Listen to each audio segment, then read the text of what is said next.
Congolaises, Congolais, mes très chers compatriotes, dans la marche d'une nation, certains moments exigent davantage que la gestion du présent.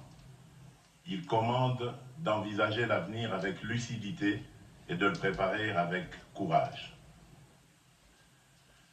Lorsque les défis mettent à l'épreuve notre unité et notre destin collectif, nous devons savoir transcender nos clivages habituels, rassembler nos forces et transformer l'épreuve en une occasion de renouveau.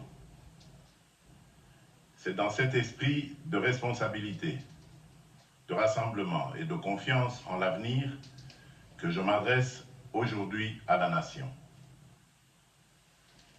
Depuis son accession à l'indépendance, notre pays a connu de grandes espérances, de remarquables élans de courage et des victoires dont nous pouvons être fiers. Mais il a également traversé des crises qui ont éprouvé son unité, affaibli ses institutions et retardé l'accomplissement de son destin collectif. À peine indépendante, notre jeune République fut confrontée aux sécessions, aux affrontements politiques, aux ingérences extérieures et aux luttes pour le pouvoir. Vinrent ensuite les longues années de forte concentration du pouvoir, les convulsions d'une transition difficile, les guerres successives, les violences communautaires, l'affaiblissement de l'autorité de l'État et la prédation de nos ressources. Depuis plus de 3 décennies, l'Est de notre pays porte dans sa chair la part la plus cruelle de cette histoire. 30 ans, ce n'est plus une crise passagère, c'est une génération entière qui est décimée.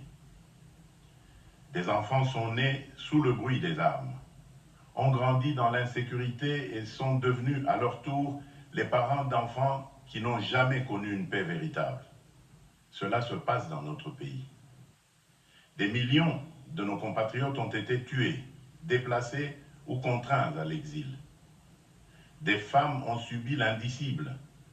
Des familles ont été dispersées, des villages détruits et des communautés autrefois unies dressées les unes contre les autres.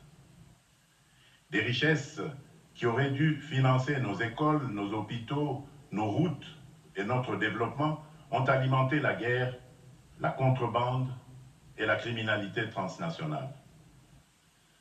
À Goma, Bukavu, Bunagana, Rutshuru, Masisi, Nyiragongo, Lubero, Beni, Djougou, Irumu, Calais, Uvira et dans tant d'autres territoires meurtris, des générations entières ont appris à vivre dans l'incertitude, à fuir dans l'urgence et à rebâtir sans cesse ce que l'agresseur et ses supplétifs venaient de détruire dans leur entreprise meurtrière. Pourtant, hier comme aujourd'hui, notre peuple a toujours résisté. Il a résisté par son courage, par sa foi et par son indéfectible attachement à l'unité nationale, porté par une conviction profondément enracinée, à savoir, malgré les épreuves, nous demeurons une seule nation, unie par une même communauté de destin.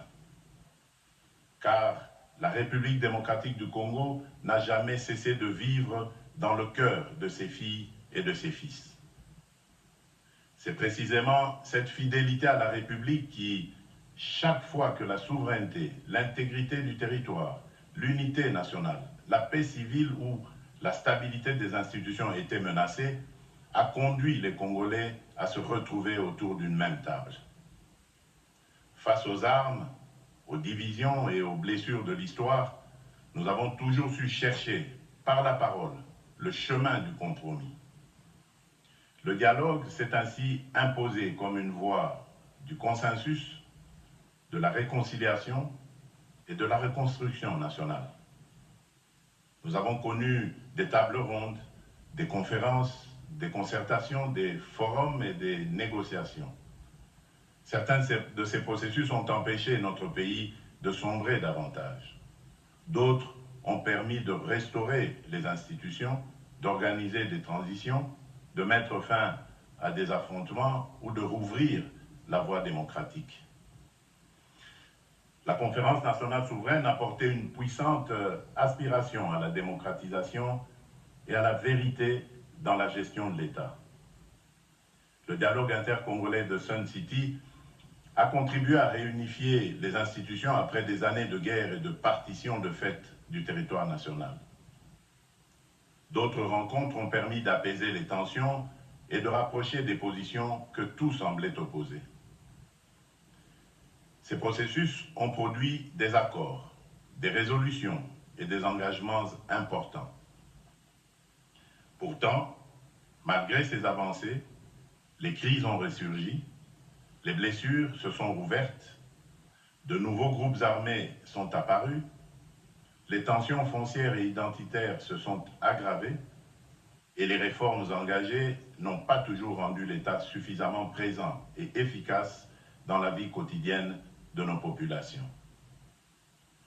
Une question s'impose donc à notre conscience nationale. Pourquoi, 66 ans après l'indépendance, notre pays reste-t-il confronté aux mêmes fragilités, aux mêmes fractures et au retour régulier des mêmes crises? Pourquoi tant d'accords n'ont-ils pas encore produit une paix durable et irréversible?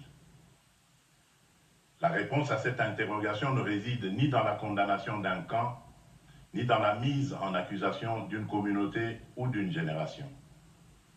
Elle se trouve dans des fragilités plus profondes que nous devons examiner avec lucidité. La première est que nous avons trop souvent répondu aux crises par le partage du pouvoir plutôt que par la consolidation de l'État. Nous avons réparti les fonctions et les responsabilités sans transformer suffisamment les institutions appelées à survivre aux hommes et aux circonstances. Or, un arrangement politique peut être remis en cause. Seule une institution forte, légitime et durable protège la République dans le temps. La deuxième est que nombre de ces processus sont demeurés concentrés entre acteurs politiques dans des espaces éloignés des réalités quotidiennes de nos populations. Le peuple congolais a souvent été appelé à soutenir des conclusions qu'il n'avait pas véritablement contribué à élaborer. Pourtant, aucun accord ne peut durer s'il n'est pas compris, approprié et défendu par la nation elle-même. La troisième est que nos engagements n'ont pas toujours été accompagnés d'une véritable obligation de résultat. Trop souvent, la signature a été confondue avec l'action. Les responsabilités étaient mal définies, les calendriers imprécis, les moyens insuffisamment identifiés et les mécanismes de suivi trop faibles. Ainsi, les promesses ont parfois duré moins longtemps que les crises auxquelles elles devaient mettre fin.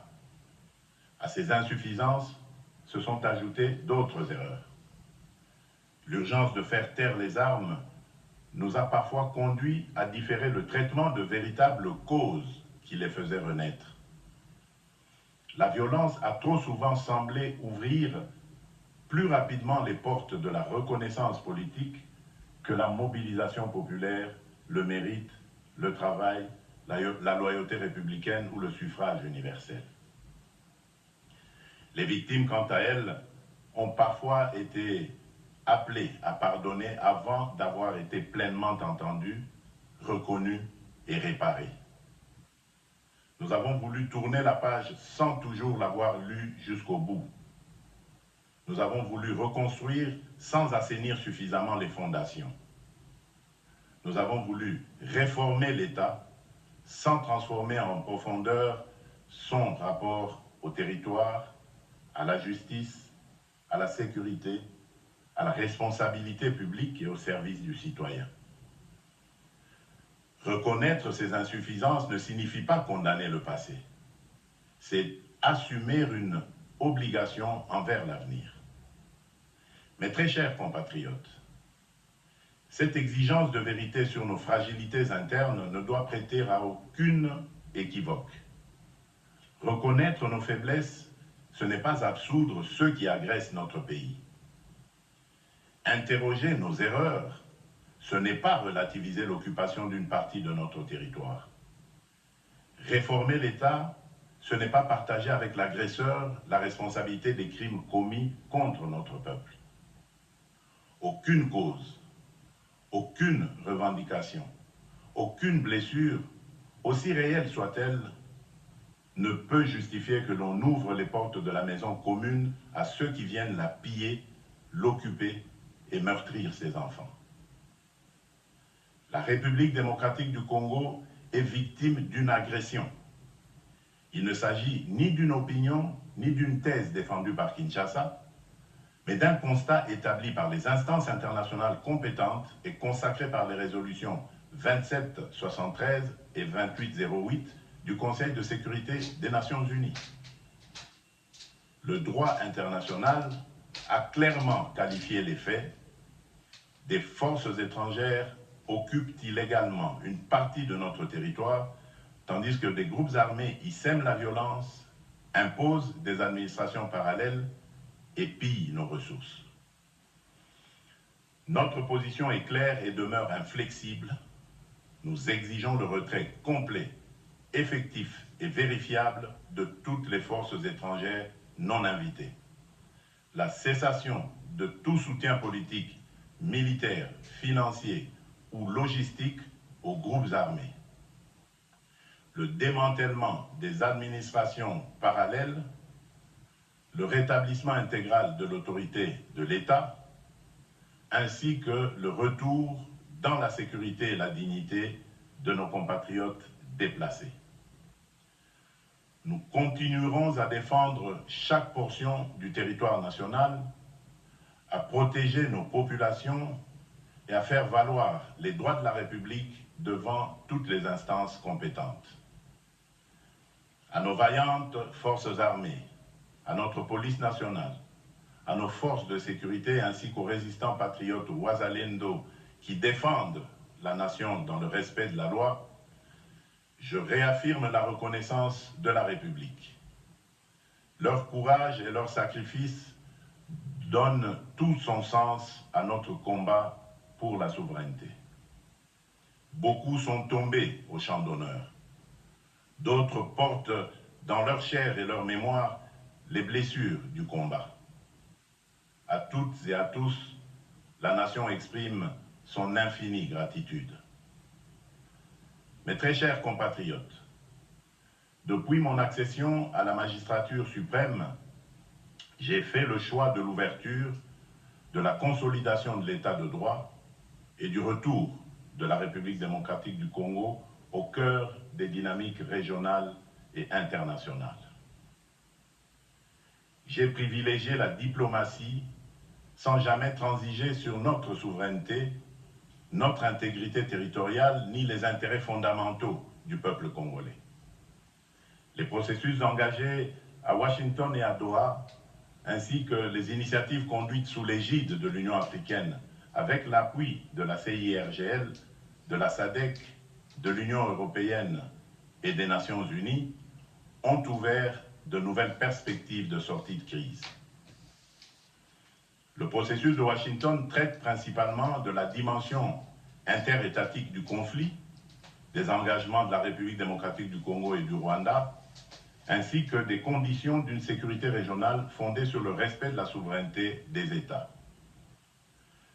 Le processus de Doha porte notamment sur la cessation des hostilités avec l'AFC M23, les mécanismes de vérification, l'accès humanitaire et les conditions nécessaires à la stabilisation durable de l'Est de notre pays.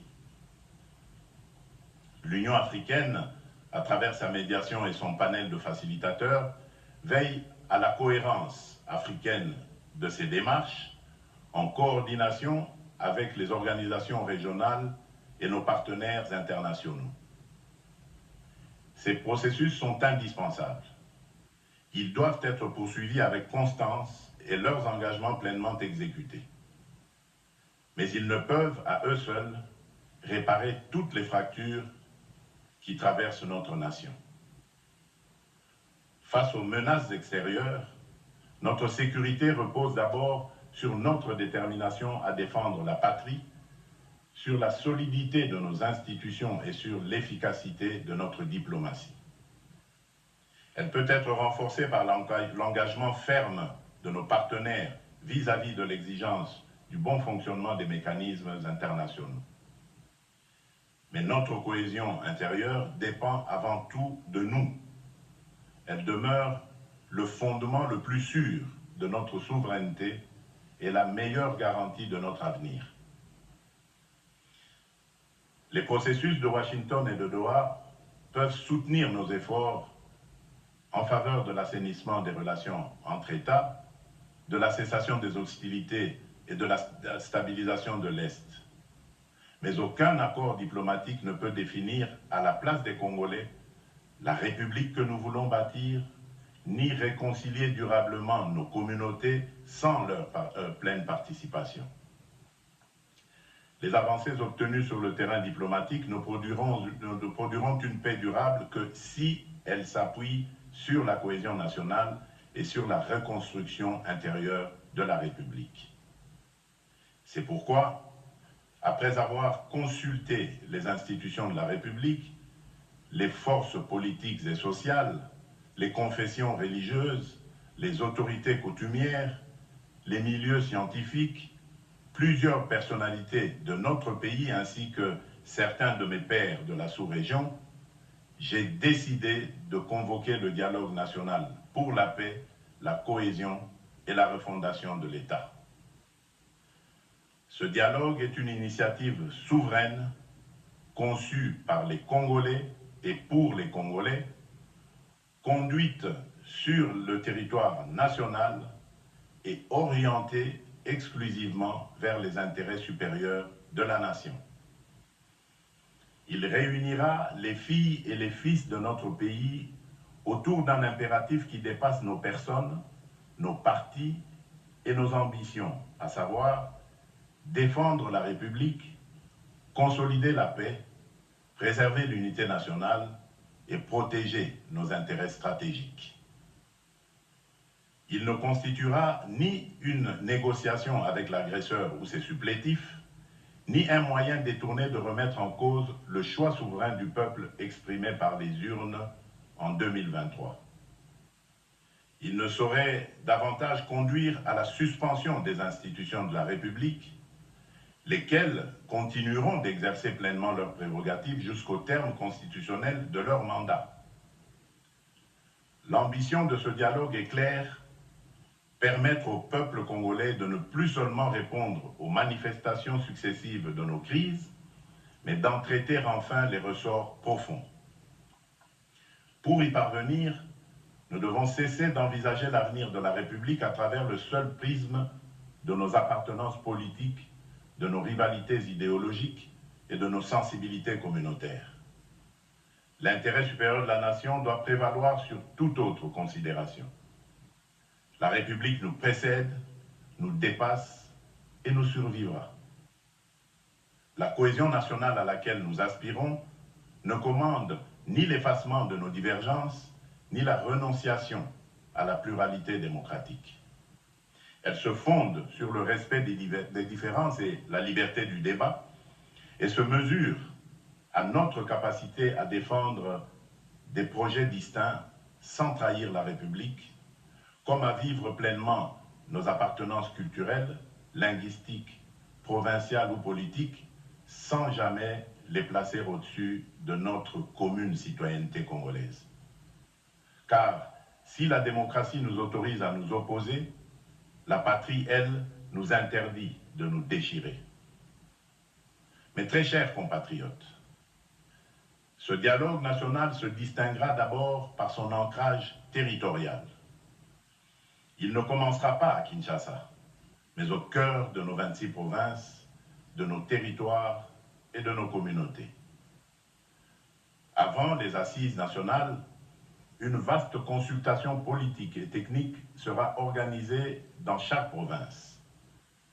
Des forums préliminaires réuniront au chef-lieu provincial les populations, les autorités locales, les députés nationaux et les sénateurs élus de la province, les représentants des entités territoriales décentralisées et déconcentrées, les partis et regroupements politiques de la majorité et de l'opposition, la société civile, les autorités coutumières, les confessions religieuses, ainsi que les milieux professionnels, économiques, universitaires et scientifiques.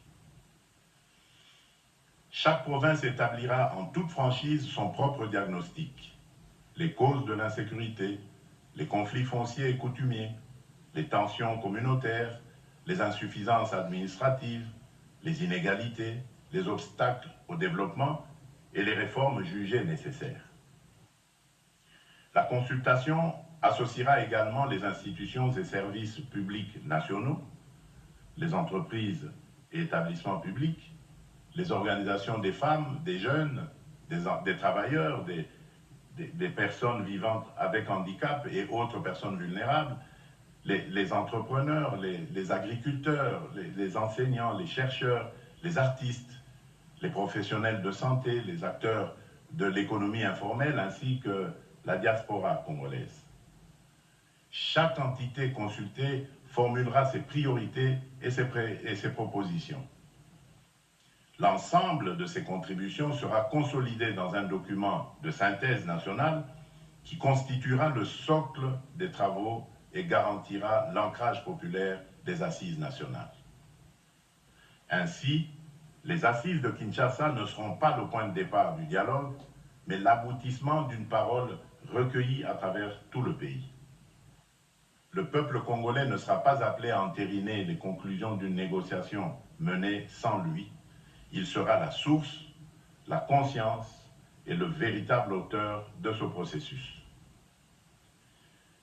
Les assises nationales réuniront des délégués reflétant la diversité politique, institutionnelle, sociale, territoriale et culturelle de la nation.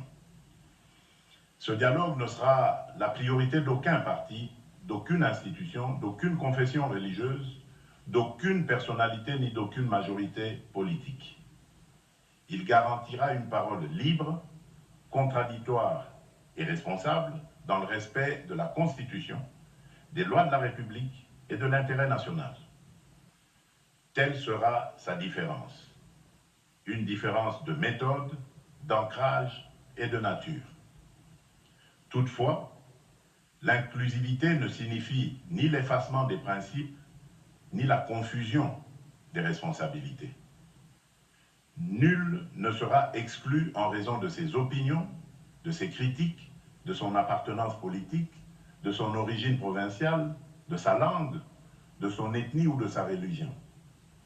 Mais nul ne peut prétendre s'asseoir à la table de la nation tout en prenant les armes contre elle. Aucune arme ne conférera à son porteur un droit supérieur à celui que le suffrage reconnaît aux citoyens. Aucune conquête militaire ne pourra être convertie en légitimité politique. Aucune Aucun mouvement armé ne pourra invoquer l'inclusivité pour imposer par la force ce qu'il n'a pas obtenu par les voies démocratiques.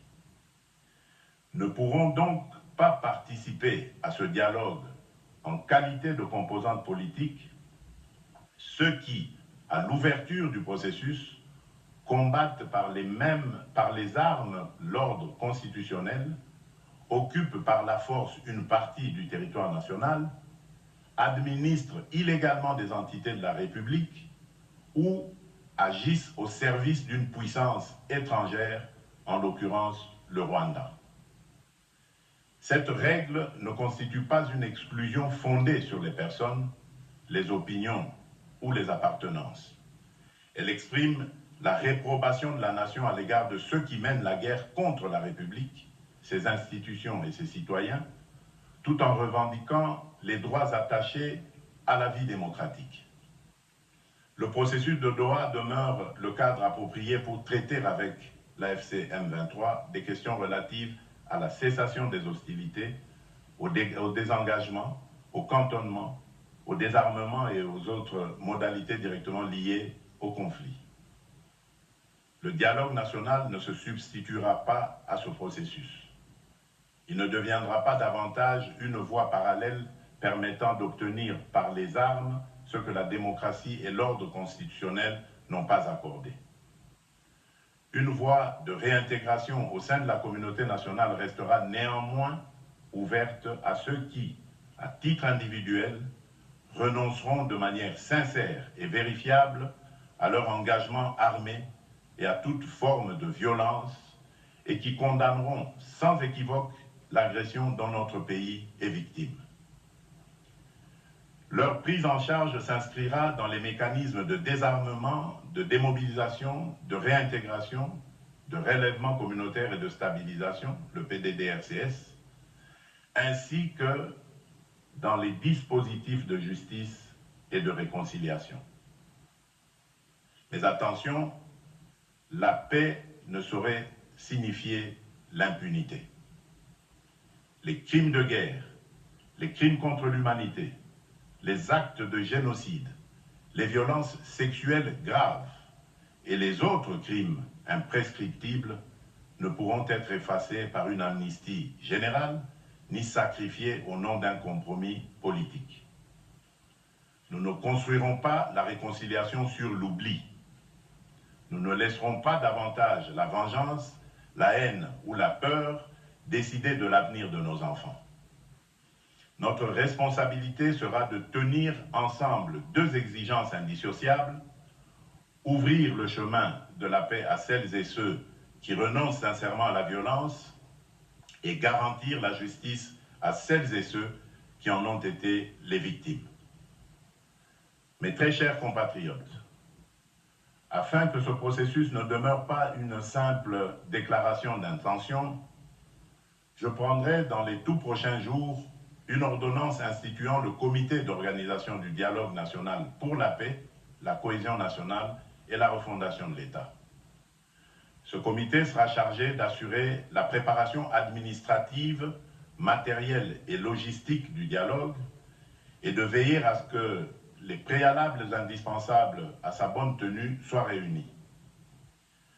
À l'issue de ces travaux, il me soumettra un rapport préliminaire présentant ses conclusions et ses recommandations. Sur la base de ce rapport, je signerai une autre ordonnance convoquant le dialogue national. Celle-ci, donc cette ordonnance, en fixera les principes et directeurs, les principales étapes, les modalités de représentation, ainsi que les mécanismes de suivi et de mise en œuvre de ces conclusions. Elle instituera également une commission préparatoire chargée de concevoir et d'organiser le processus, d'en proposer la feuille de route et de conduire les consultations techniques et politiques. Ces membres seront choisis pour leurs compétences, leur probité, leur indépendance d'esprit et leur attachement à l'intérêt national. Les confessions religieuses y seront représentées et contribueront par leur autorité morale, leur expérience et leur proximité avec les populations, à instaurer la confiance et à favoriser le consensus. Les autres organes du dialogue, notamment le bureau et l'assemblée plénière, ainsi que leurs attributions et leurs modalités de fonctionnement, suivront par la suite. Le processus s'ouvrira par des consultations dans les provinces.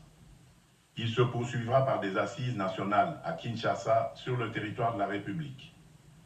Car un dialogue congolais consacré à l'avenir du Congo doit se tenir au Congo sous la responsabilité des Congolais. L'ensemble du processus sera limité à une durée maximale de 3 mois. Il devra être suffisamment inclusif pour garantir une expression libre, pluraliste et représentative, tout en demeurant rigoureusement encadré afin de préserver l'enlisement, les manœuvres dilatoires et la dilution des responsabilités. Les assises devront aboutir à l'adoption d'un pacte national pour la paix, la cohésion et la refondation de l'État. Ce pacte ne sera pas une déclaration de principe sans lendemain.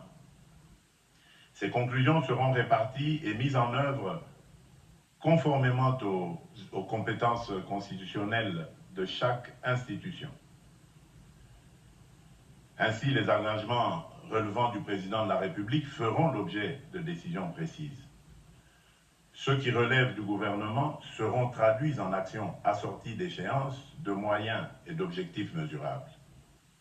Les réformes relevant du Parlement lui seront transmises conformément aux procédures prévues par la Constitution. Une matrice politique de mise en œuvre précisera pour chaque engagement l'institution responsable, le calendrier d'exécution et les résultats attendus. Un mécanisme national de suivi sera institué et des rapports périodiques seront rendus publics. Chaque Congolaise et chaque Congolais devra pouvoir connaître les engagements exécutés, ceux qui restent à accomplir et les difficultés rencontrées. C'est par la transparence que nous reconstruirons la confiance. C'est par l'exécution que nous distinguerons ce dialogue de tous ceux qui l'ont précédé. Je compte également sur l'engagement des autorités coutumières, de la société civile et de l'ensemble des forces morales et sociales de la nation. Dans cette période décisive, leur ancrage auprès des populations sera essentiel pour contribuer à l'apaisement des tensions, au rapprochement des communautés et à la consolidation de la cohésion nationale. À notre invitation, les partenaires internationaux pourront accompagner la mise en œuvre des engagements nécessitant leur concours, notamment dans les domaines de la paix, de la reconstruction, de la justice transitionnelle, de la réforme du secteur de la sécurité et du développement, et cela dans le strict respect de notre souveraineté et des choix du peuple congolais. Mes très chers compatriotes, un dialogue sincère exige un climat politique serein.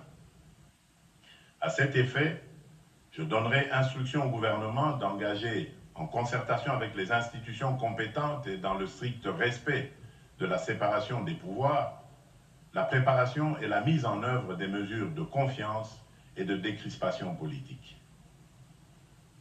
Conformes à la législation en vigueur, ces mesures devront préserver l'indépendance de la justice, garantir les droits des victimes et tenir compte des impératifs de sécurité nationale, tout en favorisant un débat apaisé dans lequel chacun pourra défendre ses convictions sans haine, intolérance ni violence.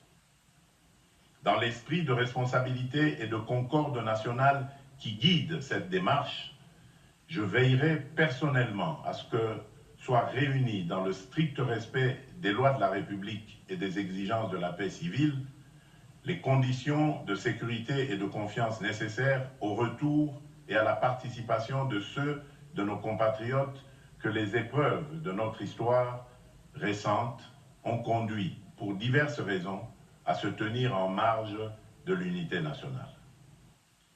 J'en appelle également à ceux qui se sont engagés dans des voies contraires à l'idée nationale, mais qui souhaitent aujourd'hui se ressaisir.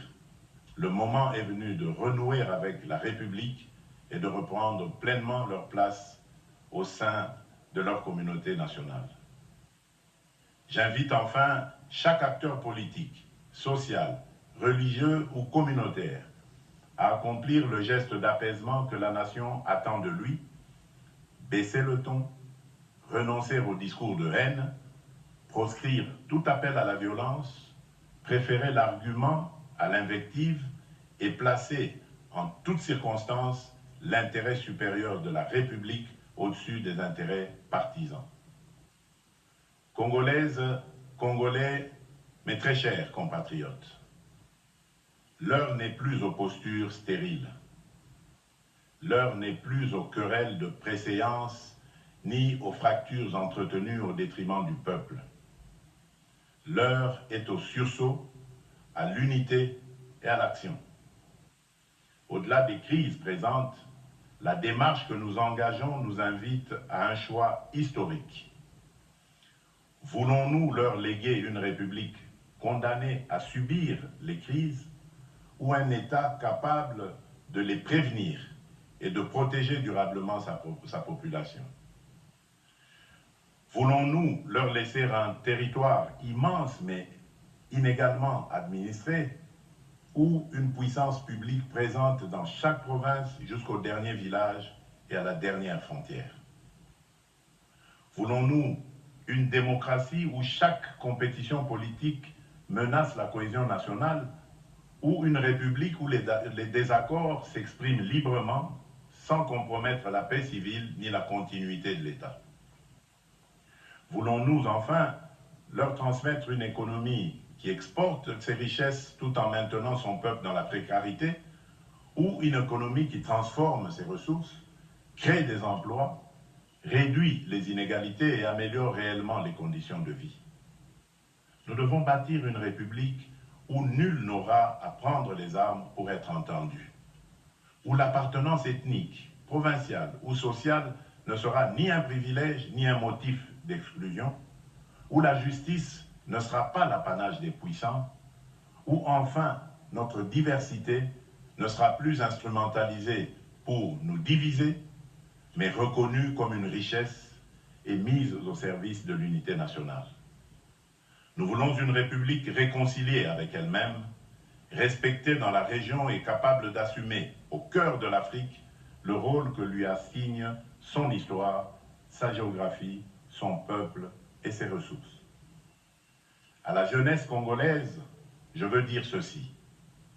Ce dialogue ne concerne pas seulement le pays tel qu'il est aujourd'hui. Il engage l'État dont vous hériterez demain. Ne laissez personne décider de votre avenir sans vous. Prenez toute votre place dans ce processus. Portez-y vos idées, vos exigences, votre créativité et votre volonté de transformation. Rejetez les discours de haine, les manipulations identitaires et les appels à la violence. La République a besoin de votre intelligence, de votre énergie et de votre courage. Aux responsables politiques, je demande de mesurer pleinement la portée de ce moment. Le dialogue ne devra être ni un marché politique, ni un instrument de repositionnement personnel, ni une tribune de règlement de compte. Il devra servir exclusivement la paix, l'unité nationale et l'intérêt supérieur de la République. Aux États et organisations partenaires, notamment les États-Unis d'Amérique, l'État du Qatar, l'Union africaine, l'Union européenne, les participants solliciteront un accompagnement ferme et constant. Celui-ci devra contribuer au retrait des troupes rwandaises du territoire congolais, au dépôt des armes par l'AFC M23 et à l'aboutissement des processus engagés à Washington et à Doha. Pour ma part, je prends devant la nation l'engagement de garantir l'indépendance, la représentativité et la sécurité de ce dialogue. Je veillerai à ce qu'il ne soit confisqué par aucun camp ni détourner de sa finalité.